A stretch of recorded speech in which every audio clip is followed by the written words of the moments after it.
August the 21st in the year 2023. It's about 4 p.m. right now.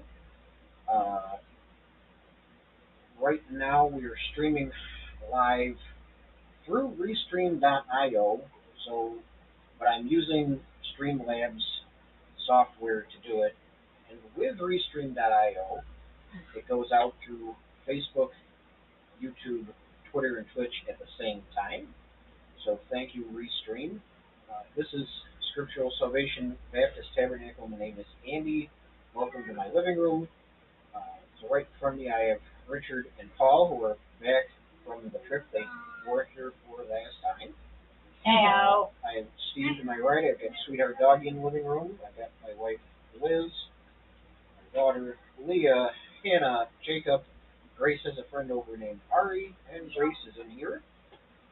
I said Grace is in here. Grace is in here. Okay. And we're going to try our hand at some new songs to us this week. So the first song that I would like to share with everybody is called Everything Glorious by David Crowder Band. So I will get that ready to go. Wait, nobody did.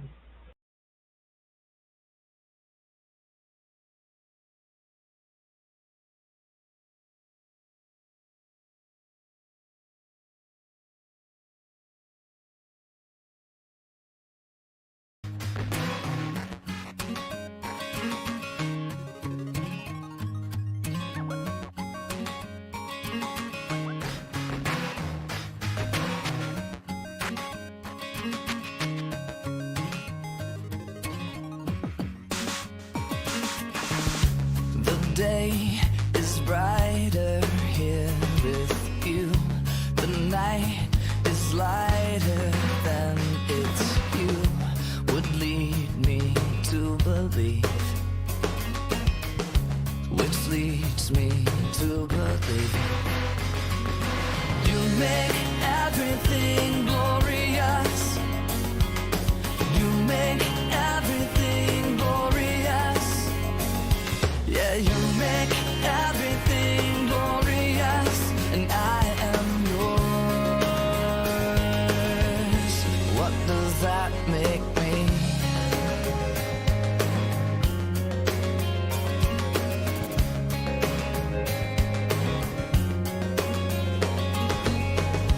My eyes are small, but they have seen the beauty of enormous things, which leads me to believe there's light enough to see. Oh, that you make everything glorious. You make everything glorious.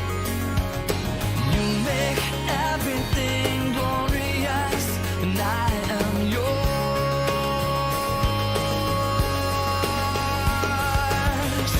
From glory to glory, you are glorious.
That song there, Everything Glorious by David Crowder Band.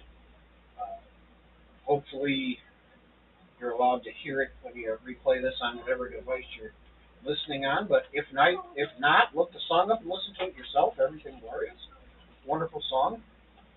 With that, we're going to continue in our study in the book of Numbers. We are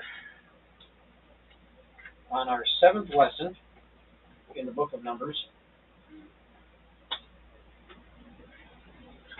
Make sure I click the right one. Perfect. Okay. This is our 7th lesson in the book of Numbers, and we're going to start with chapter 12. First, our reading from the Psalm comes from Psalm 85. Josh, yawning now, really. Lord, you were favorable to your island and land. You restored the fortunes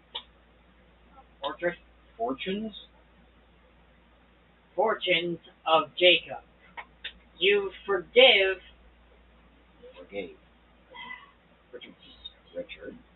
the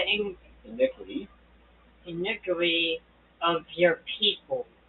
You covered all their sin. Okay. You withdrew all your wrath. You turned from your hot anger. Restore us again, O God of our salvation, and put away your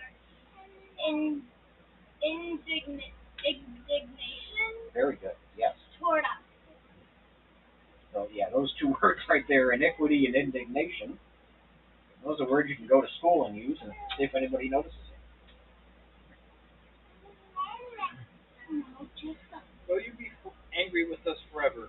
Will you prolong your anger to all generations?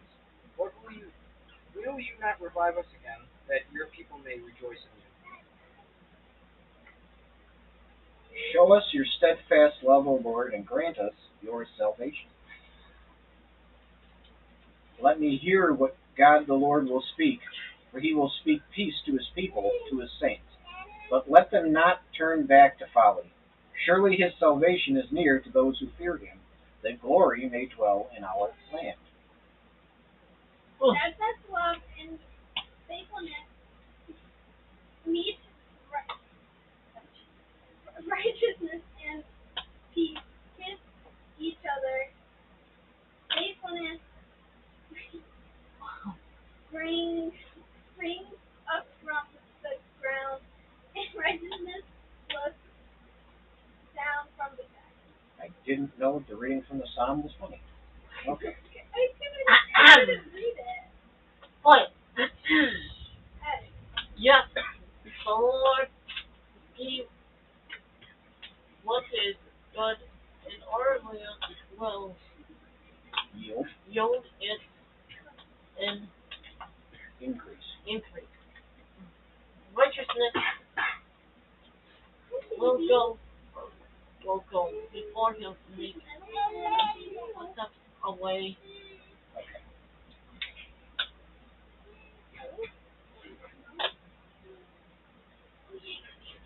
And now we will have our communion. For I received from the Lord what I also delivered to you, that the Lord Jesus, on the night when he was betrayed, took bread.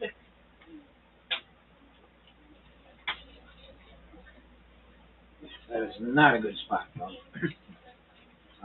See, I don't know if my bread will show up in the... yeah, it does.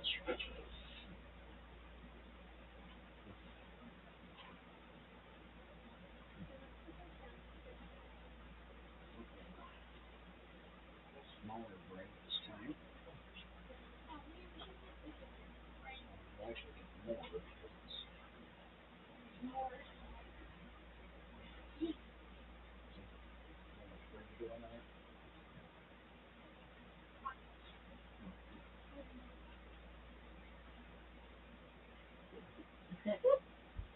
Oh, that's nice.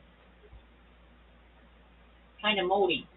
What? It's brand new. I bought it today. Richard, Oh, that's nice, kind of moldy. It's not moldy. Okay. do you realize that The microphone is on, and that was a little silly. Yeah. No, Richard, those are garlic spices, not mold. Uh-oh. And when he had given thanks, he broke it and said, "This is my body, which is for you. Do this in remembrance of me."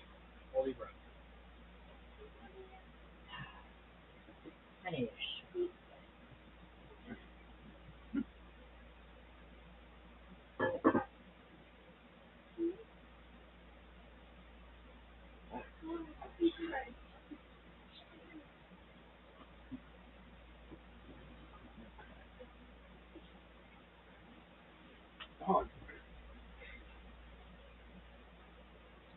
In the same way also he took the cup after supper. All right, let's hope I do the right side. Please do not give me wine. How do we give you wine? You do Maybe it all the because time. you won. What? Microphone.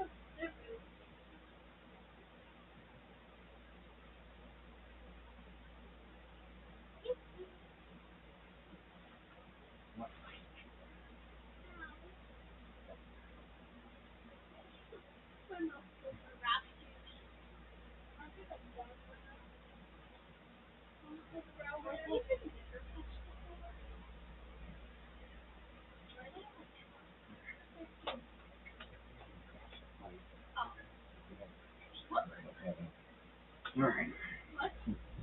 It's just neat. Another communion cup. This cup is the new covenant in my blood. Do this as often as you drink it in remembrance of me.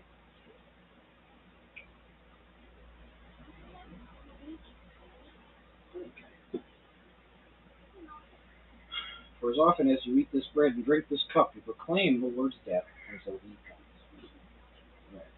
I need to get a towel for my hair. I don't want to do that. Okay. Pass the plate.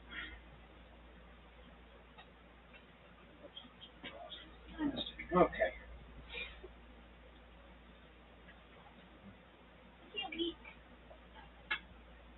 So that passage comes to us from 1 Corinthians 11, and it's a reminder that every time we take part in communion, you're remembering the sacrifice that Jesus made for us when he died on the cross. Okay.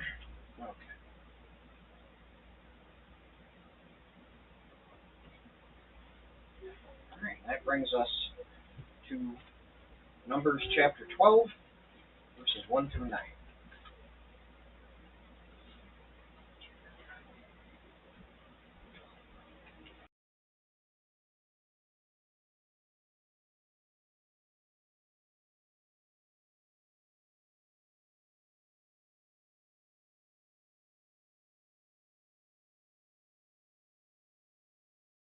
Numbers 12. Miriam and Aaron spoke against Moses because of the Cushite woman whom he had married, for he had married a Cushite woman. And they said, "Has the Lord indeed spoken only through Moses? Has he not spoken through us also?" And the Lord heard it. Now the man Moses was very meek, more than all people who were on the face of the earth. And suddenly the Lord said to Moses and to Aaron and Miriam, "Come out, you three, to the tent of meeting." And the three of them came out.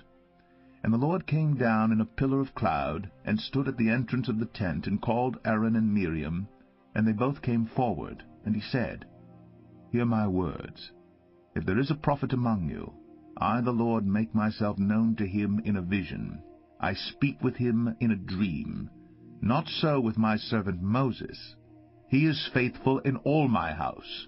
With him I speak mouth to mouth, clearly, and not in riddles, and he beholds the form of the Lord. Why then were you not afraid to speak against my servant Moses?" And the anger of the Lord was kindled against them, and he departed. When the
Hold on, everybody. I'm not able to do a church in. I don't have a mouse. I don't see it. Try taking the USB and putting it back in. Where is the? Richard, back up. Up, please. I don't know what's happening. I don't understand why this is happening. Me neither. It only does this when I. Okay. Okay.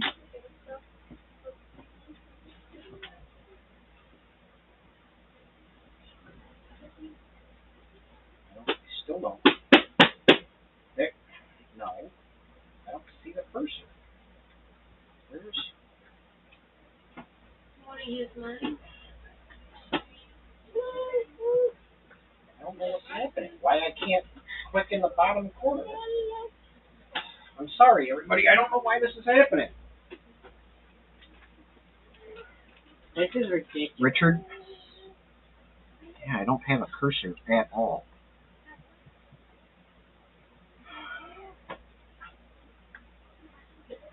What's happening right now? Okay.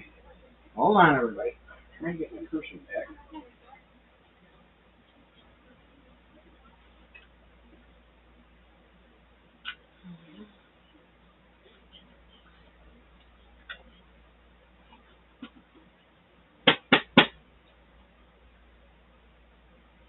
Where are you?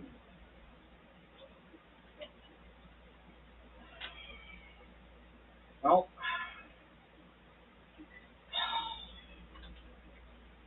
why are you doing this right now? Come on, I just need a mouse cursor. Richard, I'm going to grab yours really quick. I don't have a cursor at all. Oh, you don't have a cursor at all? No. No. How? Not the mouse pad. No. No.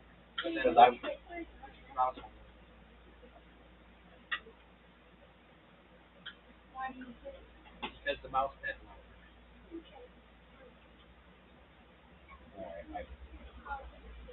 Oh, you can't see the cursor. Yeah. No, I don't know where the cursor is.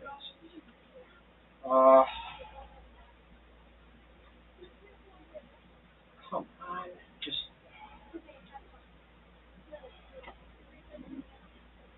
You see it when you go to the bottom of the screen? I'm trying. You don't know where. I don't know where it is. No, I'm talking to you. Probably. What is he looking for? What is he looking for? Hold on. Shh. I don't know where my mouse cursor is. It's very tough to do a computer church service if I can't see my mouse cursor.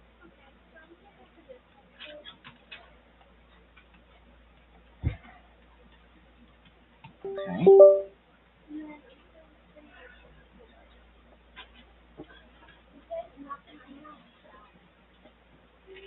Different mouse pad.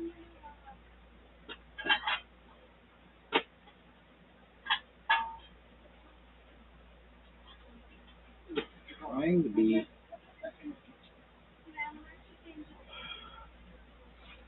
Well, I'm sorry, everybody. I don't even know how I'm going to stop the stream because I can't see my mouse cursor.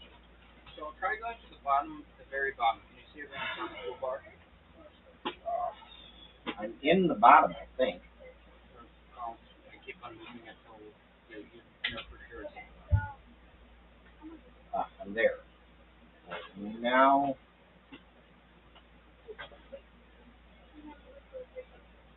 Alright, so I'm over there.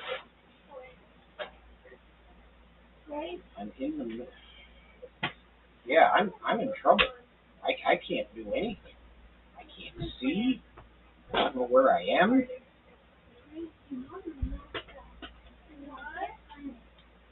I didn't touch your stupid. Can you see my cursor? Well, it's on the audio input capture. Yeah. And it doesn't seem to be moving out of it. Oh, there's the scene. I had it on the close tab. Maybe. So I'm on. I'm trying to get, if I can get the PowerPoint to open back up again, I can continue.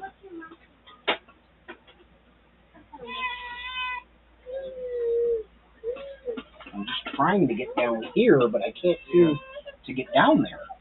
I'm staying in this. I'm sorry, everybody out there, that you have to watch this.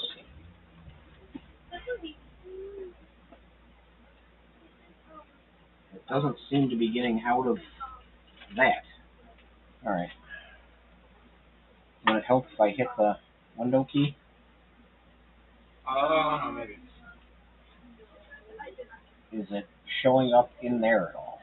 Okay. No. Ah, there it is. I can. Okay. So are we able to go down to the bottom? Okay. Alright, so I'm in. Okay, are we able to get to the... Oh, there's the cursor back. Okay. There, Minor Rebellion. You see it? That's what I... Okay. And it disappears. Richard. It's on Okay.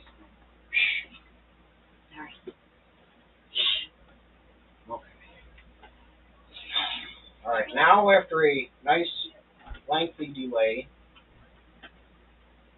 now Miriam and Aaron spoke against Moses. Moses was at a high point right before this.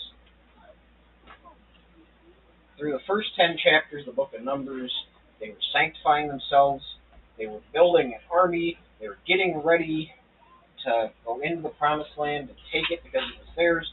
They were applying the law that had been given to them. They were learning to be a different people. They were learning to be called out. They were learning to move as a group. But the moment they get the command to move, everybody starts whining. Now, Miriam and Aaron are joining in. These are Moses' sister and brother. Now, Aaron has had highs in the past when he helped go before Pharaoh and turned his staff into a snake and then back into a staff again. But he had lows before in the past where he was the one that created the calf that everybody worshipped, not Richard, that everybody worshipped when Moses was away for too long. And Miriam was a prophetess. She spoke the word of the Lord. She was the one that wrote a song after they had the Exodus. So they spoke out against Moses because of the Cushite woman whom he had married. Now, in the past, we've been told that Moses' wife is named Zipporah, and she is from Midian. So he didn't say anything about being Cushite. So that leaves us with three options. Either he has a new wife. Zipporah originally was from Cush and had moved to Midian, or Moses had multiple wives. We don't know. The first theory is the most likely one. Moses was older and was living a fruitful life, and he probably outlived Zipporah. So he gets a second wife. Now, Cush was south of Egypt and is modern-day Ethiopia. More than likely, the pair, Miriam and Aaron, were complaining because this wife was not Hebrew or Semitic like them. Being Cushite, you were definitely not the same as an Israelite from the Promised Land, or Canaanite, or even Egyptian. Is this the real issue, though? What this is the opening complaint, and it snowballs and goes downhill from here.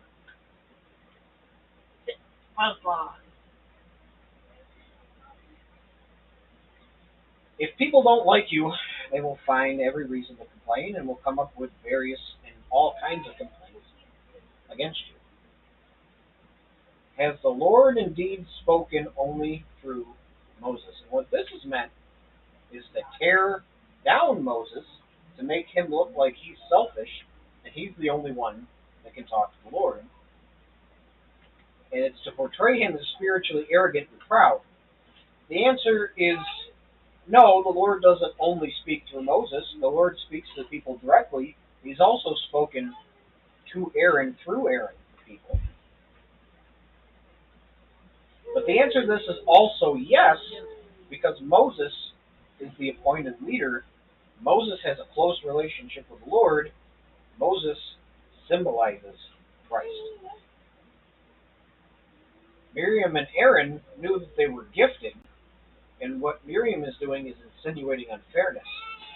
But when we studied spiritual gifts last week out of the book of Romans in an Iowa Lake church, we talked about spiritual gifts and properly using them and not trying to do too much with them or using the wrong ones. So when Miriam and Aaron are trying to say that they should be using the same gifts that Moses does, that's not how spiritual gifts work. And they complain, and the Lord heard it. What they were doing was accusing Moses of pride, which was their current sin. They take something that they're actually doing and saying that somebody else is guilty of it. Now the man Moses was very meek, more than all people. Now what's interesting here is Moses is the author of the book. Moses wrote Genesis, Exodus, Leviticus, and Numbers, and Deuteronomy. So when Moses writes about how he is very meek, more than all people in the world, doesn't that defeat humility? And that makes him not very meek, doesn't it? More than likely, this was added posthumously or after his death by Joshua, who wrote the next book of the Bible.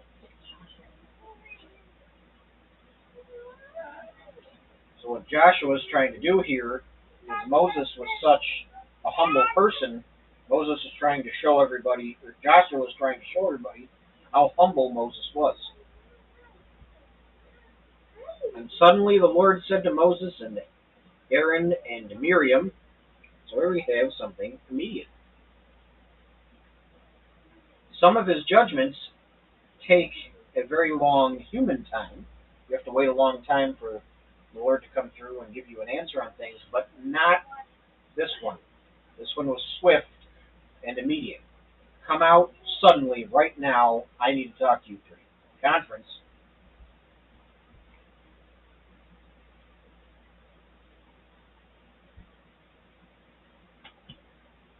And he calls them out to the tabernacle in the pillar of cloud. So the tabernacle is the Lord's dwelling place. The pillar of cloud is his manifestation. The Lord right here is making a personal appearance to Miriam to address this problem that Miriam and Aaron are having.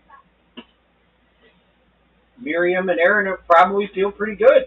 They think they put Moses in his place. They think that the power is going to be shared, that they're going to get their equal piece. They think that everything is going to be fair, and some of the power is going to be taken away from Moses. And the Lord says, if there is a prophet, I make myself known to him in a vision. Paul, why are you doing that right now? Stop. So whenever the Lord talked to prophets, he talked to them through dreams and visions. Ezekiel had dreams and visions. Elijah did. Samuel. It was just the way that the Lord communicated with his prophets. But then the Lord says, not so with Moses. With him I speak mouth to mouth. So apparently the Lord does CPR with Moses. No. So in older versions of the Bible, they called this face-to-face. He spoke to Moses face-to-face like he was speaking to a friend. It indicates that there's a close relationship. It has nothing to do with cardiopulmonary resuscitation. There's a father-son relationship.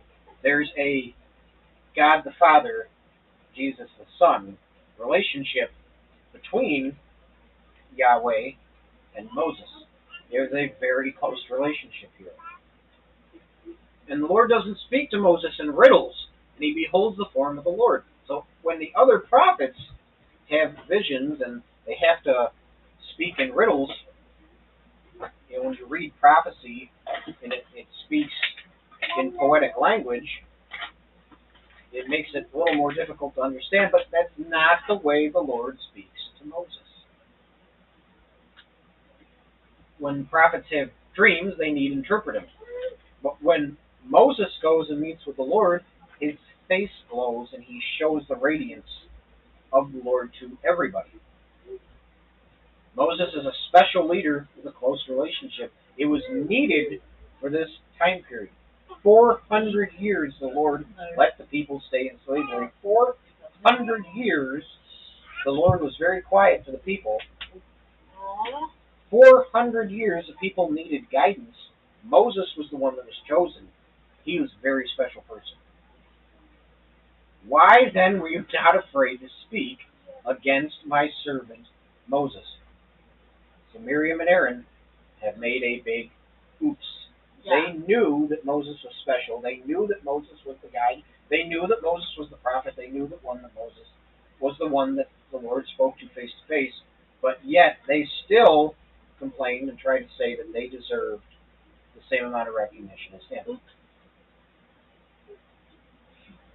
Now we'll listen to the judgment. Yeah. No, that wasn't the judgment. Baby.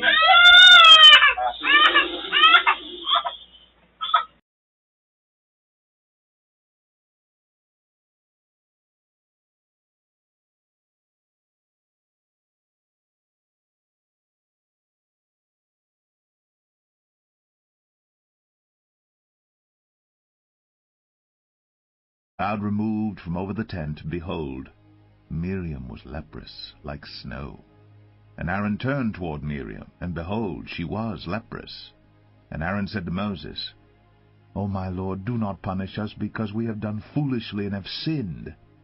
Let her not be as one dead, whose flesh is half eaten away when he comes out of his mother's womb. And Moses cried to the Lord, O God, please heal her, please. But the Lord said to Moses, If her father had but spit in her face, should she not be shamed 7 days? Let her be shut outside the camp 7 days, and after that she may be brought in again. So Miriam was shut outside the camp 7 days, and the people did not set out on the march till Miriam was brought in again. After that the people set out from Hazareth, and camped in the wilderness of Paran.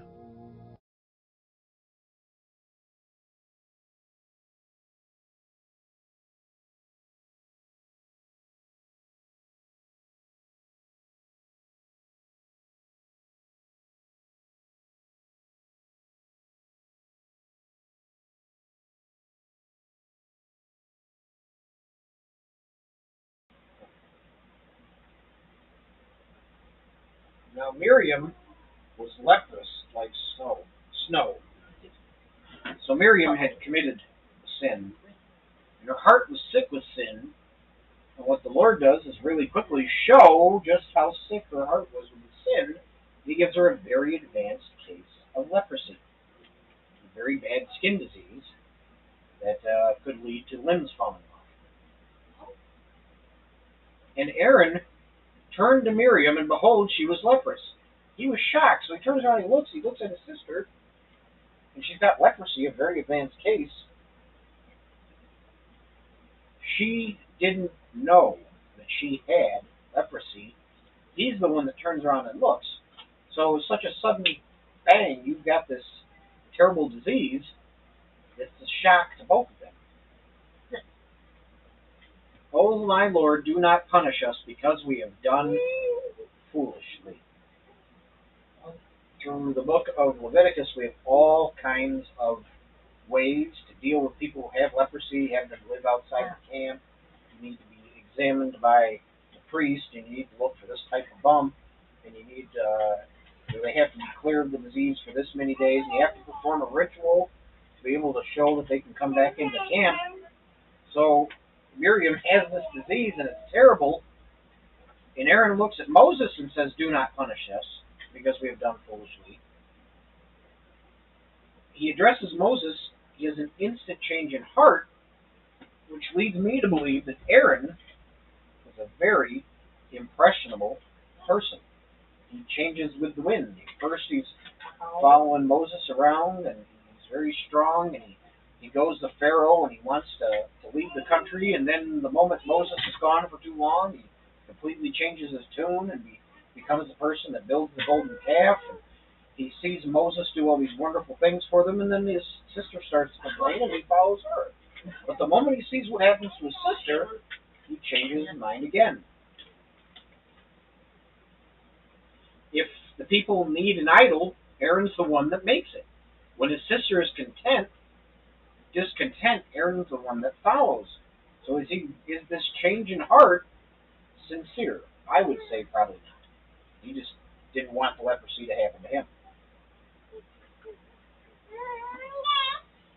And Moses cried to the Lord. Now this is the first time this entire chapter that Moses even speaks. For this entire chapter, Miriam and Aaron are just going after him and blasting him and taking swipes at him and telling him all these things. But like Jesus, when Jesus was on trial, Jesus was silent, didn't answer the accusations.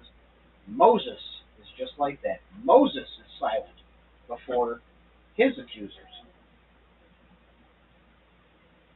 Like a sheep before his shearers is silent.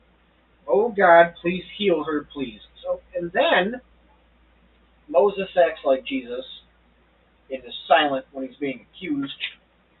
But he's also like Jesus that he prays for his enemies. Pray without ceasing. This is something also that Jesus does.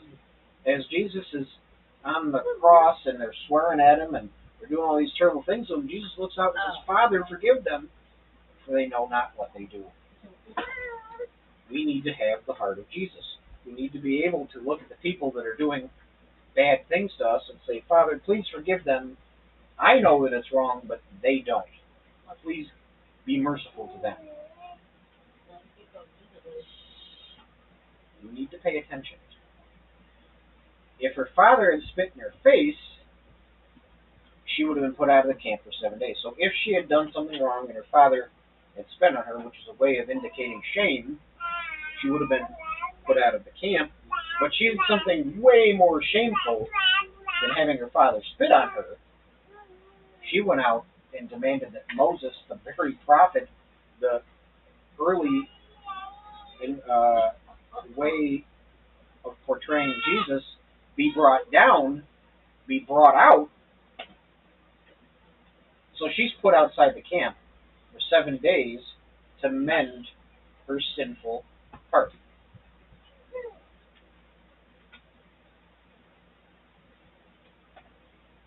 She's tried to take down Moses with baseless, selfish accusations. She tried to say that things weren't fair, and she showed her arrogance and her pride. She's publicly shunned for a week, but when she's allowed back into the camp, she is forgiven, and the congregation gets back to their march into the Holy Land, which shows the love and mercy of the Lord. Yes, she did something terrible. Yes, she was given a bad case of leprosy to show how diseased her sin was, but she was given time to be shunned for a week and forgiven. And that brings us to chapter 13. We'll listen to the first 3 verses of that.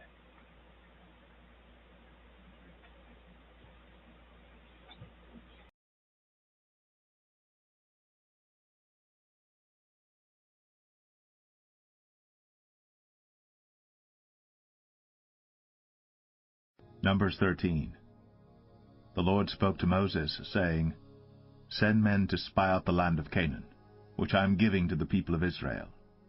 From each tribe of their fathers you shall send a man, every one a chief among them. So Moses sent them from the wilderness of Paran, according to the command of the Lord, all of them men who were heads of the people of Israel.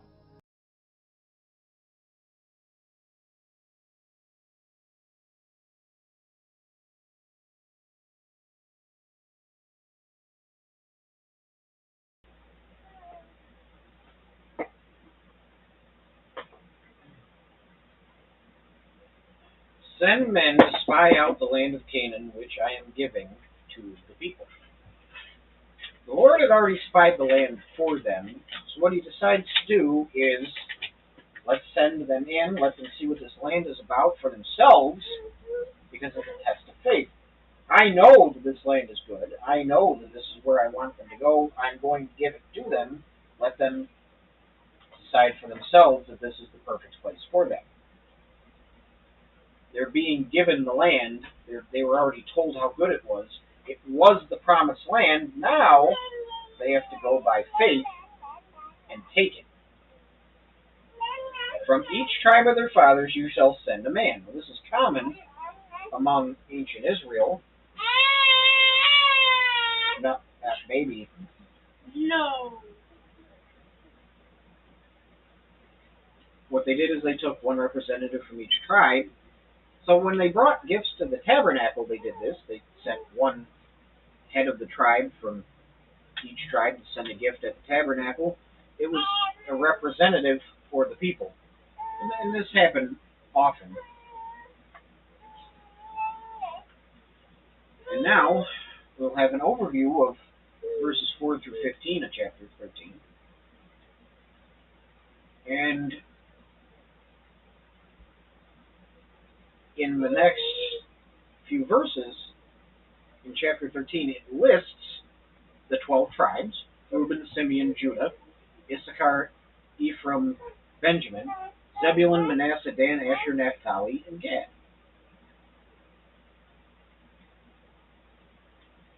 But it lists them in this order, but their actual birth order was different. But I do know that the last four listed in the top there, Dan, Asher, Naphtali, and Gad, were all sons that were born to concubines. So they didn't hold the same status as the natural born sons. Now remember, we don't have a tribe of Levi that inherits, because Levi was the tribe of priests. Also, Joseph doesn't have a tribe to himself. They're not the Josephites. Joseph had two sons named Manasseh and Ephraim who inherit in his place. And they were born in that order, Manasseh and Ephraim. Now there are two spies that are named. Now the rest of the names are Old Testament gobbledygook that makes no sense to our modern ears. But there are two spies that are named that are very important. One of them is named Caleb, and he's from the tribe of Judah. The other name is Hoshea, from the tribe of Ephraim. This is interesting because so far we've had Abraham has two sons. They were Ishmael and Isaac. Ishmael doesn't inherit, doesn't get the blessing, but Isaac gets both. And through Isaac has Jacob and Esau. And Jacob, being younger, gets both the birthright and the blessing. And now Jacob has 12 sons. You would think that it would follow that same order, where Benjamin, being the last born, would get both the birthright and the blessing. But what actually happens is, so Reuben, you have the firstborn. He goes off and has an affair with the servant Bilhah. You have Simeon and Levi, who were mad that a king treated their sister badly. So there was a story from Genesis where they told everybody they wouldn't be allowed into the Israeli camp unless they all went out and got circumcised. And the day after they all got circumcised, Simeon and Levi went through and murdered all of them. So Simeon and Levi become disqualified because they murdered a bunch of people. So the next in line is Judah. But then Benjamin's the last born, but Joseph was Jacob's favorite. And Joseph was favored among the rest. So Judah is given the birthright, and Joseph is given the blessing, but Joseph has two sons, and his younger son is given the blessing. So Judah, which is represented by Caleb, has the birthright, and Ephraim, which is represented by Hoshea, has the blessing. And that brings us to verses 16 through 24. And 113. Okay. And we will have a bunch more.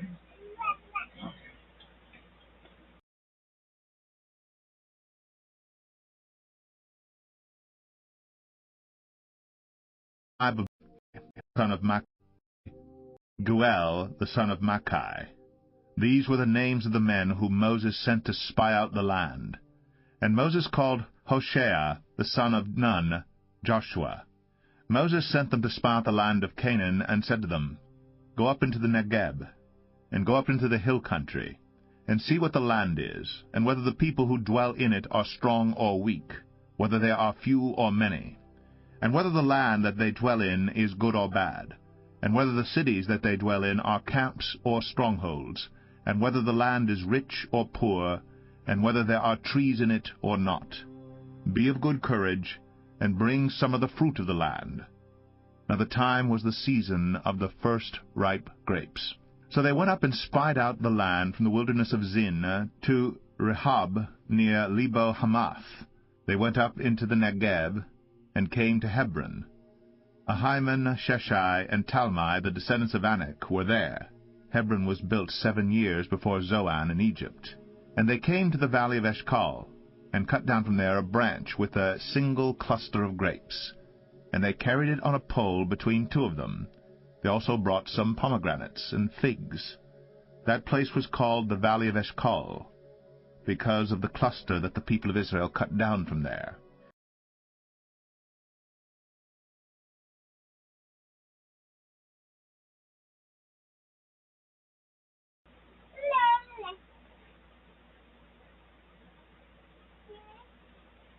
Now, the first thing that it talks about, Moses called Hoshea, the son of Nun, Joshua. Now, Hoshea is Hebrew for salvation. In Old Hebrew, Joshua would have been Yehoshua, which means the Lord or Yahweh is salvation. Yehoshua. But later, in the Hebrew language, Yehoshua morphs into Yeshua. Yeshua is the Hebrew for Jesus. Jesus is the English form of Yeshua or Jesus in Greek. The name Jesus actually means the same thing as the name Joshua in Hebrew. You're not getting my coffee. No. Don't whine at me. Go bother somebody else. Now, the spies are sent out to gather intel because no Hebrews had been in Canaan land for over 400 years. They go in for a fact-gathering information. They weren't supposed to go in and see what the promised land was all about, see the people, and then come back and make a decision. Remember, it's the promised land because they're going to get it. All this was for them to get an idea to build up how they would take it over. Now, the time was the season of the first ripe grapes, and that means that the people went into the land to spy around late July. They went up into the Negeb and came to Hebron. Now, Hebron was an important place that we talked about in Genesis. I know it's been a while. Yeah. So they get to Hebron, which was an important place to their ancestors, to Abraham, and what do they see? They see the descendants of Anak there. And all they can do is focus on these descendants of Anak, not what was important to the Hebrew people about the city of Hebron. In Hebron was the cave of Machpelah, which was the only plot of land that Abraham actually owned in the Promised Land. It is where Abraham, Sarah, Isaac, Rebekah, Jacob, and Leah were all buried. This is the only place that the Hebrews actually possess in the Promised Land. So instead of going in and seeing Hebron and thinking about the caves of Machpelah and what Abraham had done and Isaac and Jacob for all of them, they go into the land and they think about the descendants of Anak.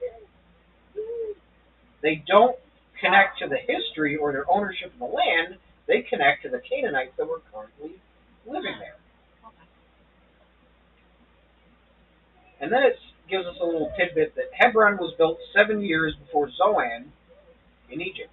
Now, Zoan was an ancient city in Egypt that the Egyptians were proud of. They always talked about how old their city of Zoan was and how much older it was than any other city in the world. But Hebron was even older than that. Wrong. So Hebron was even more ancient than the ancient city of Zoan. You're wrong. Paul.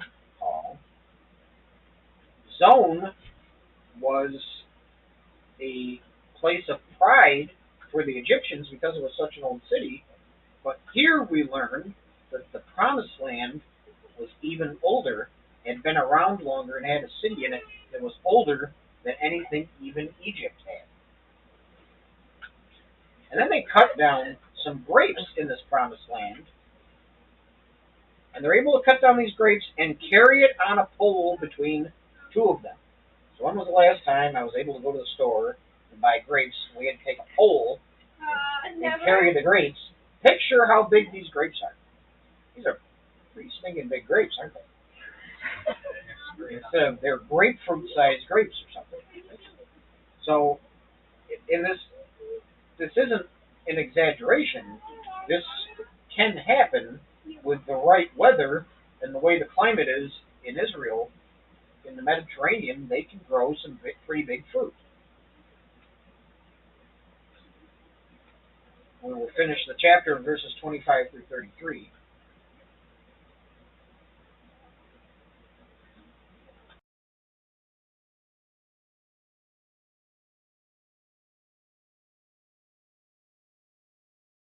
At the end of 40 days they returned from spying out the land. And they came to Moses and Aaron, and to all the congregation of the people of Israel, in the wilderness of Paran at Kadesh. They brought back word to them, and to all the congregation, and showed them the fruit of the land. And they told him, We came to the land to which you sent us. It flows with milk and honey, and this is its fruit. However, the people who dwell in the land are strong, and the cities are fortified and very large. And besides, we saw the descendants of Anak there. The Amalekites dwell in the land of the Negeb. The Hittites, the Jebusites, and the Amorites dwell in the hill country, and the Canaanites dwell by the sea, and along the Jordan. But Caleb quieted the people before Moses and said, Let us go up at once and occupy it, for we are well able to overcome it. Then the men who had gone up with him said, We are not able to go up against the people, for they are stronger than we are. So they brought to the people of Israel a bad report of the land that they had spied out, saying, The land through which we have gone to spy it out is a land that devours its inhabitants, and all the people that we saw in it are of great height.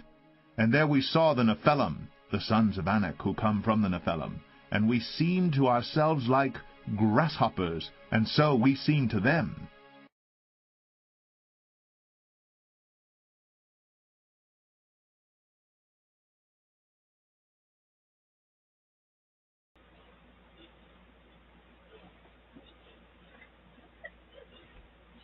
At the end of 40 days, they returned from spying out the land. And now the period of 40 days is a trial period in the Bible.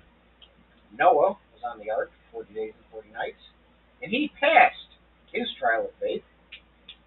Jesus was in the wilderness for 40 days and 40 nights, and he passed his trial of faith. But Moses and the spies that he sent are on their fact-finding mission for 40 days. They don't do as hot. We don't know. This 40-day spying trial period is supposed to reaffirm their faith. They've been given the land. They've been told that it flows with milk and honey. They've seen the wonders of it when they were walking around it. It's supposed to take their faith that, wow, this land is going to be ours. Let's go get it. Let's suit up our army, get our swords and our shields, and let's go in and take it.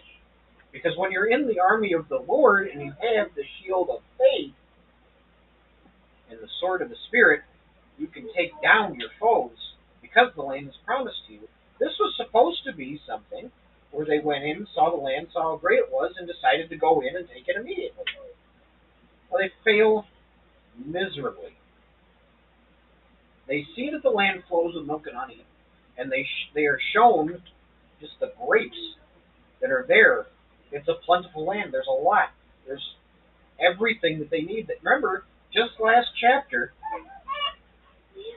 they were in the desert and complaining about manna because it wasn't as tasty as the cucumbers and melons that they had. Well, they were slaves. The people want plenty. They want variety. They want new things. But yet, when they're finally shown the land that they can take that has all this stuff, instead of focusing on what they focused on a few chapters ago, they focus on the wrong things. It flows with milk and honey, and this is the fruit. However, we're given this land. It's perfect. It's promised. We have food. We don't have to eat this manna anymore. We can make different things. We can make cucumber soup if we want to. The grapes are so big that we could probably hollow one out, crawl inside of it. But we're going to choose failure. We're going to choose our fear instead of faith. We're afraid of the things that we look at from a human perspective instead of having faith that our God who's been with us, has provided for us, has given us everything that we need, can come through for us again. So instead of thinking of the wonderful things that the Lord has done for them, they give in to their fear. The people are strong, their cities are large and fortified, and they have some tall people who are the descendants of Anak. Back in Genesis, we had a story about a type of people called the Nephilim, who were very tall. And here, their descendants are coming back to haunt them again. And the people see these tall people, and that's all they care about.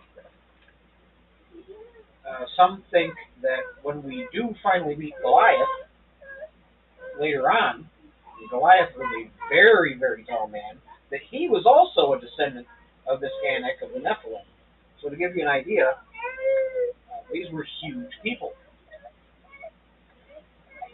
But the spies weren't sent out to report to committee to decide if they should go. They were already supposed to have their minds made up. The land was already promised to them. The land was already given to them. All they had to do was go in and take it. They were supposed to come back and come up with their plan of attack for the army. They were supposed to strengthen their faith that the Lord could do it. I know, I'm almost done. So Caleb, who has faith, Caleb, who was from the tribe of Judah, says, "Let us go up at once and occupy it, for we are well able to overcome it." Caleb says, the Lord's given us manna when we didn't have food. He's given us water. He's kept us alive in the desert. He brought us out of Egypt. He parted the Red Sea. The Lord does all these wonderful things for us. He is Yahweh Yireh, our provider. We can do this. Caleb of Judah is a lion. He said, let's take it. It's ours. It's the promised land. He's ready to roar and go in. But in true Israelite fashion, anytime they hit a speed bump, it means it's time to quit. They have to pack it up, give up. Okay, baby. It's time to pack it up. We gotta quit. Time to go back to Egypt. Time to go back into slavery. Why should we even try? They're bigger, they're stronger, they have bigger cities than we do. The people are taller. There's no way we can overcome any of this, even though we have the Lord who's provided for us every step of the way. Well, one reason that they can overcome this is they have the Lord's army. They've been built as a conquering force for the Lord, and they have the Lord with them. The other reason is the land's already promised to them. Oh, please. Oh, I can't imagine what that sounds like right next to the microphone. Oh, pick her up and hand her to your mother.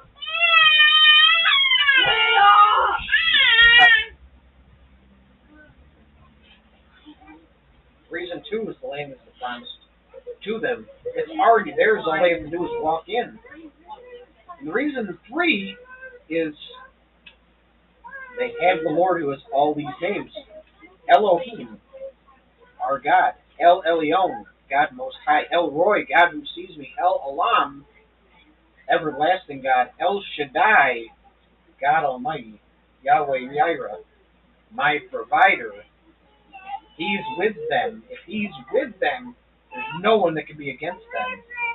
This mission of faith turns into a mission of fear and failure. They give in to their human failings. Thanks, baby.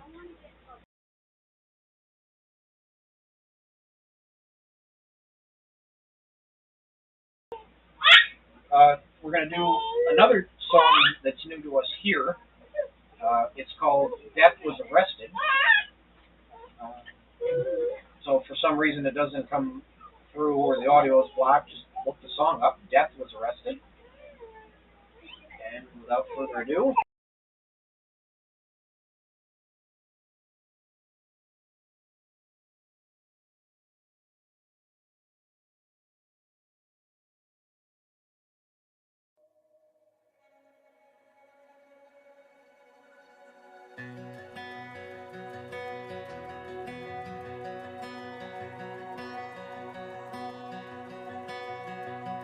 alone in my sorrow and dead in my sin, lost without hope, with no place to begin.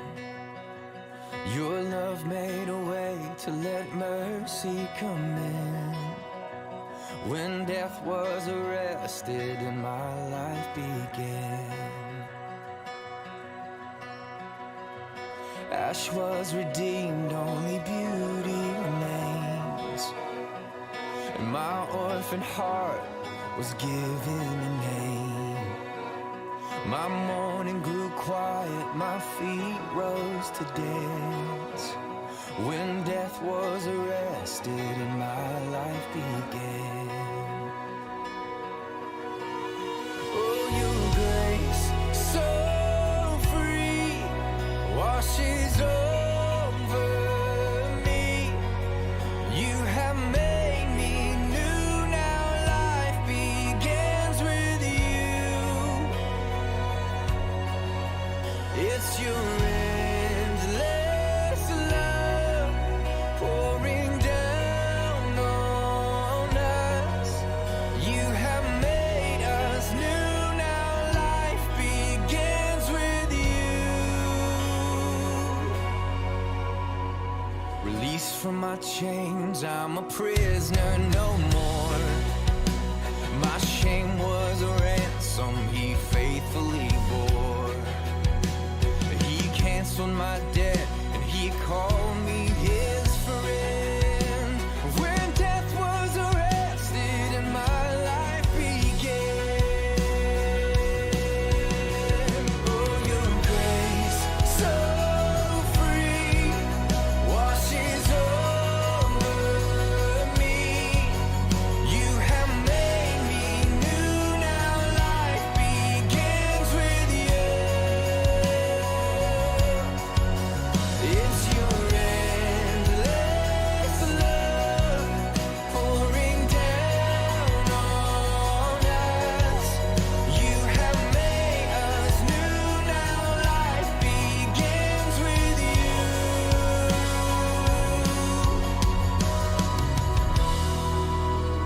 Our Savior displayed on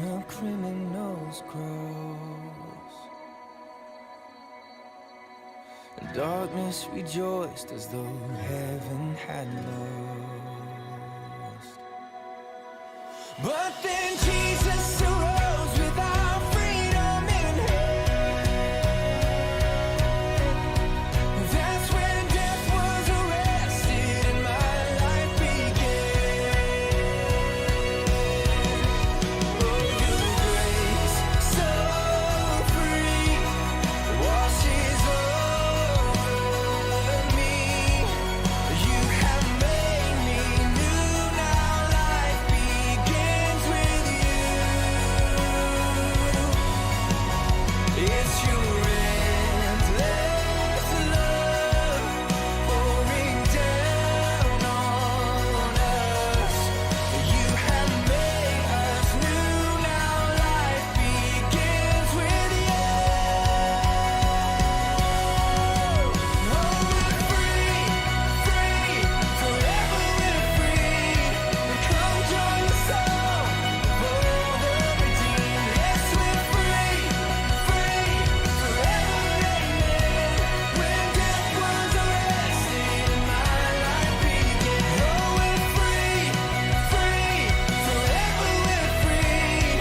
And come join the song of all the redeemed. Yes, we're free, free, forever, amen. When death was arrested and my life began. When death was arrested and my life began. When death was arrested and my life began.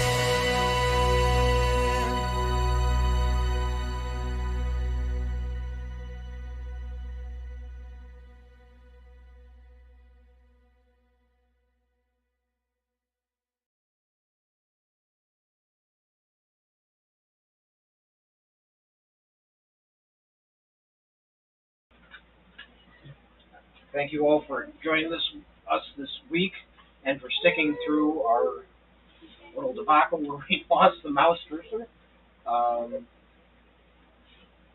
For introducing some new songs to us this week. The words to that last song were really powerful. Look it up, listen to it again. It's a wonderful song to worship and to praise. Hold it in your heart. When death was arrested and my life began. If you made it this far and you enjoyed it, please join us again. But if you didn't like it, thank you for sticking with us that long. We pray that we will all have a great week. And in 2 weeks, it will be September the 4th, which is Labor Day. So we talked about this. Steve will actually have church on Tuesday that week instead of Monday. So Tuesday, September the 5th,